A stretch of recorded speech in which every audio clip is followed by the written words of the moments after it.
Hello दोस्तों, welcome to my new video. कपड़े धोने वाली बहू। शादी के पहले से ही विभा को कपड़े धोने का बड़ा शौक था। कभी नल के नीचे तो कभी तालाब के पास। अरे मेरी नीली वाली लुंगी नहीं दिख रही है। विभा की अम्मा, कहाँ रखी है लुंगी? अरे वो तो विभा ने परसों ही धोकर रखी थी आपकी अलमारी में। देखो वहीं होगी। वो ना मैंने आज धो दी, मुझे लगा कि गंदी हो गई होगी। अरे कैसे गंदी हो गई थी? उसे तो मैंने पहना भी नहीं। हे भगवान, इस लड़की के कपड़े धोने की आदत से परेशान हो गया हूँ मैं। जितना तो घर में राशन नहीं आता, उससे कहीं ज्यादा डिटर्जेंट पाउडर का खर्चा है।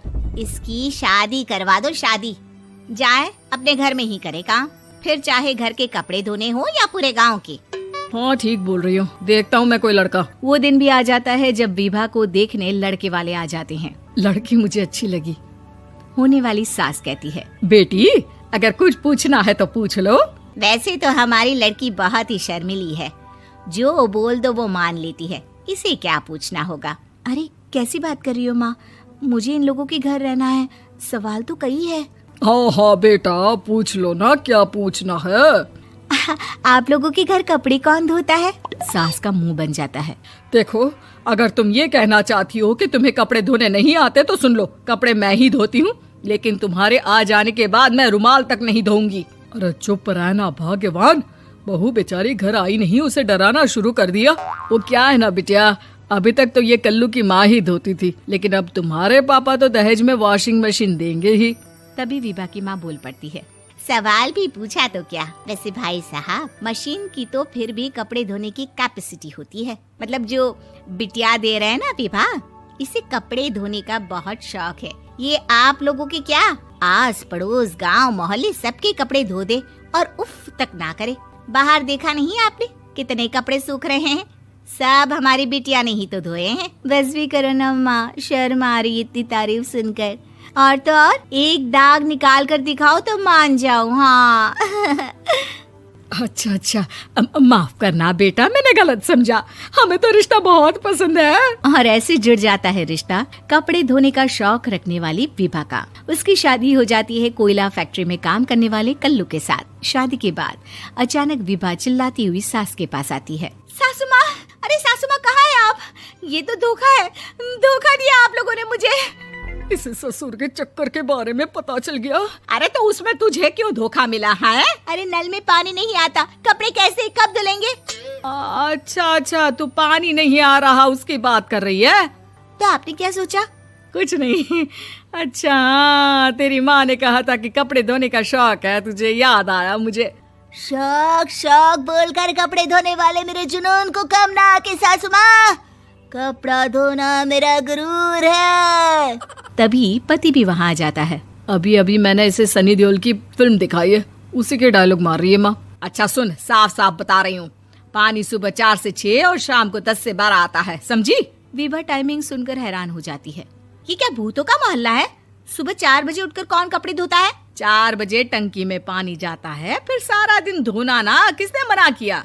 अरे कैसी बात कर रही हैं? 200 लीटर की टंकी में कितने कपड़े धो लूंगी मैं? सुबह ही उठ जाऊंगी मैं। अब क्या था, विभा सुबह 4 से लेकर रात के 12 बजे तक कपड़े ही धोती रहती। एक रोज सास पड़ोस से निकलकर कहीं जा रही होती है कि साथ वाली कहती है, हाँ कल्लू की माँ, जरा ये बताओ कि 2 साड़ी है, 2 ब्लाउज और एक पेटीकोट और एक नाड़े वाला लंबा कच्छा।